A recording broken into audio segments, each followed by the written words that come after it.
Rank list കാലാവധി നീട്ടണമെന്നാവശ്യപ്പെട്ട് സെക്രട്ടേറിയറ്റിന് മുന്നിൽ പ്രതിഷേധിക്കുന്ന വനിതാ CPO ഉദ്യോഗാർത്ഥികളുടെ സമരം ഇന്ന് 6ാം ദിവസത്തിലേക്കയക്കുകയാണ്. കയ്യും കാലും കൂട്ടിക്കെട്ടി പ്ലാവിലത്തൊപ്പിയും വെച്ചായിരുന്നു ഇന്നത്തെ പ്രതിഷേധം. റാങ്ക് ലിസ്റ്റിന്റെ കാലാവധി അവസാനിക്കാൻ 12 ദിവസം മാത്രമാണ് ബാക്കിയുള്ളത്.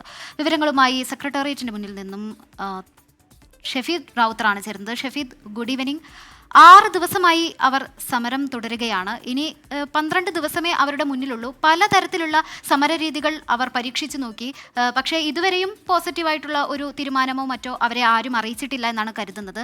ഇപ്പോൾ ഇന്നത്തെ സമരരീതി എങ്ങനെയായിരുന്നു? ഏതെങ്കിലും അധികാരികളോ സർക്കാരോ ഏതെങ്കിലും പോസിറ്റീവായിട്ടുള്ള എന്തെങ്കിലും വിവരം അവർക്ക് കൈമാറിയിട്ടുണ്ടോ ഷഫീദ്?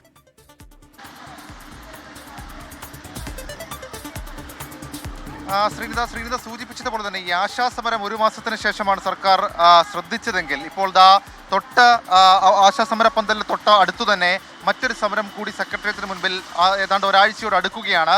അത് വനിതാ CPO റാങ്ക് ഹോൾഡേഴ്സിന്റെ സമരമാണ്. മുൻപ് സൂചിപ്പിച്ചതുപോലെ തന്നെ കുറച്ച് കടുപ്പമേറിയ സമരം. ആദ്യം ശയന പ്രദക്ഷിണം, ഇന്നലെ ഈ കല്ലുപ്പിൽ മുട്ടുകുത്തി എന്നുള്ള സമരം, അതിനുശേഷം ഇന്ന് കയ്യും കാലും കൂട്ടിക്കെട്ടി വിലങ്ങൊക്കെ അണിഞ്ഞുള്ള ഒരു സമരരീതി, അതിലേക്ക് കടന്നിരിക്കുകയാണ് ഈ വനിതാ CPO റാങ്ക് ഹോൾഡേഴ്സ് എന്നുള്ളതാണ് ഏറ്റവും ശ്രദ്ധേയമായിട്ടുള്ള കാര്യം. ഈ മാസം 19-നാണ് ഇവരുടെ റാങ്ക് ലിസ്റ്റിന്റെ കാലാവധി അവസാനിക്കുന്നത്. 964 പേർ ഉൾപ്പെട്ട റാങ്ക് ലിസ്റ്റിൽ 235 നിയമനം മാത്രമാണ് നടത്തിയത്. നിയമന കാലാവധി നീട്ടുക, നിയമനം വേഗത്തിലാക്കുക എന്നിവയാണ് സമരത്തിന്റെ ആവശ്യം. സംസ്ഥാനത്ത് വിവിധ സ്റ്റേഷനുകളിലെ 570-ലധികം വനിതാ സിവിൽ പോലീസ് ഓഫീസർമാരുടെ ഒഴിവുണ്ട്. ഈ ഒഴിവ് നികത്താനെങ്കിലും തങ്ങളുടെ റാങ്ക് ലിസ്റ്റ് ഉപയോഗപ്പെടുത്തണമെന്നാണ് ഈ സമരക്കാരുടെ ആവശ്യം. ആ സമരം അത് പലതരത്തിൽ പല മാനങ്ങളിലേക്ക് കാര്യങ്ങൾ പോകുന്നത് നമ്മൾ ഈ ദിവസങ്ങളിൽ ഒരു കാഴ്ചയായി കാണുകയും ചെയ്തു. ഇന്നും വളരെ പ്രതിഷേധമടക്കമുള്ള കാര്യങ്ങൾ അത് കൂടുതൽ ഈ സർക്കാരിന് മുൻപിലേക്ക് എത്തിക്കുക എന്നുള്ളതാണ് ഈ വുമൺ CPO റാങ്ക് ഹോൾഡേഴ്സ് നടത്തുന്ന ഏറ്റവും പ്രധാനപ്പെട്ട കാര്യം.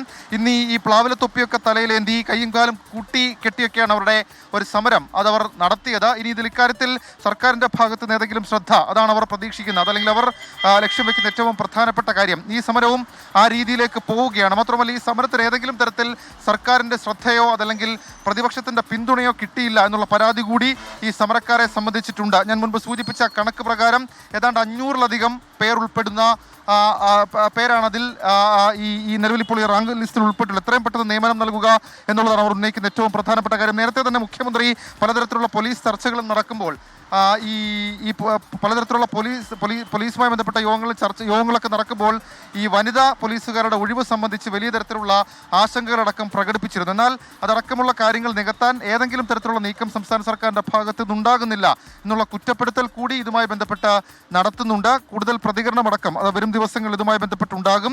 ഏത് രീതിയിൽ സമരം മുന്നോട്ട് കൊണ്ടുപോകണമെന്നുള്ള കാര്യം അവർ വരും മണിക്കൂറുകളിൽ തീരുമാനിക്കുമെന്നുള്ള കാര്യം കൂടി ഇതുമായി ബന്ധപ്പെട്ട് അവർ അറിയിക്കുന്നുണ്ട്. ശ്രീനിത.